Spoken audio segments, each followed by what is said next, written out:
It's something that parents and their kids have in common. They're looking for ways for students to do better in school, and that includes looking at apps and other things like that that can maybe give them a leg up. There are a lot of helpful apps out there. Rich Brooks helps us navigate that. He's with Flight New Media. Thanks for coming in. Always a pleasure to see you guys. Okay, what are some of the best tools out there for students? I think we should start with Khan Academy. And Khan Academy is a nonprofit whose mission is to put world-class education in the hands of everybody, everywhere, for free. And they're doing a heck of a job with that. So they've got, Khan Academy has an app, a website, a YouTube channel. I think there's a dessert topping. Just whatever you need, there's a resource out there for all different types of topics. And then they've got interactive quizzes, and they've got resources and videos and articles and instant feedback on those quizzes, so you can see, have I really mastered this subject? And I was playing around with it, and there's math, and there's grammar, and science, and then you can go into each category, and all of a sudden there's all these lessons on like calculus and pre-calc and algebra, and then you can go by grade. I checked to see if I was as smart as a fifth grader. Turns out I can crush them in fifth grade math, and also beat them in basketball. We're staying away from the fifth grade math, the two of us are. Yeah. How about for people who want to try to create their own study tools, who don't want to just turn to a site and have it right there? They want to use a little more imagination and a little more of their own creativity. Are there things out there for those types? Absolutely. And certainly when I was a kid, we made flashcards to remember all these sort of things. And my kids are no different, except they're doing it online. And the app that a lot of students are using is called Quizlet. And it allows you to create your own flashcards on any subject. Certainly there are some pre-created ones, but you can create your own. You can keep them for yourself, or you can share them with others. And I went through the library there, and just an amazing amount of flashcards. There were like famous philosophers and quantum physics and music theory. And some of them are really robust with video and pictures, and others are just simple, but great, great study tools if you're really learning to nail down those vocab words.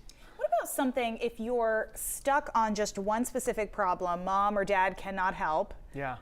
Is there anything for that? There is one, and one of my daughters was telling me that one of her teachers has those like shoe bags, like you put on insides of closets, in her classroom, and as soon as you walk in, you have to put your phone in there. And I understand why.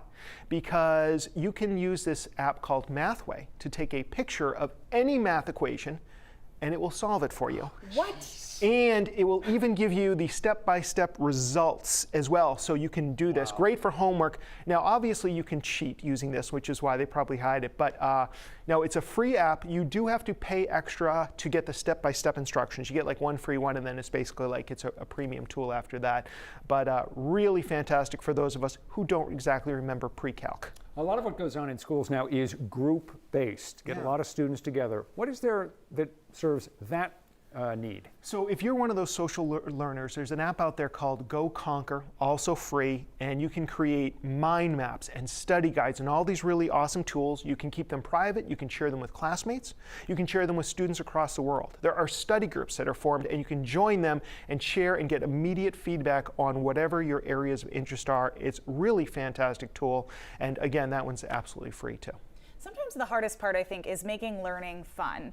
Are there ways or apps out there that actually make it kind of like a game? There definitely are, and my coworker turned me on to this. He and his kids use it.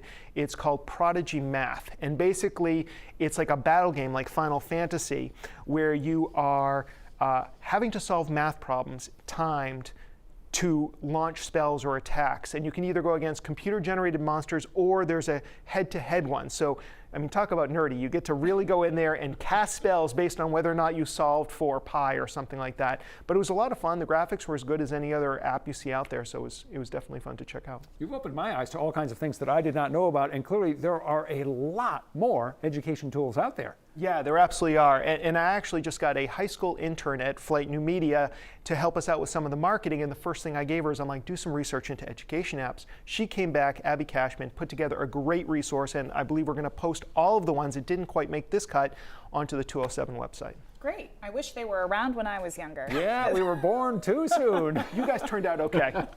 Not with math. No, same. That's why we're in journalism. Thanks. Rich Brooks, Flight New Media. Thanks for being with us. And again, if you want to see that full list that Rich just referenced, you'll find that on our News Center Maine website and mobile app in the 207 section. Back with more right after this.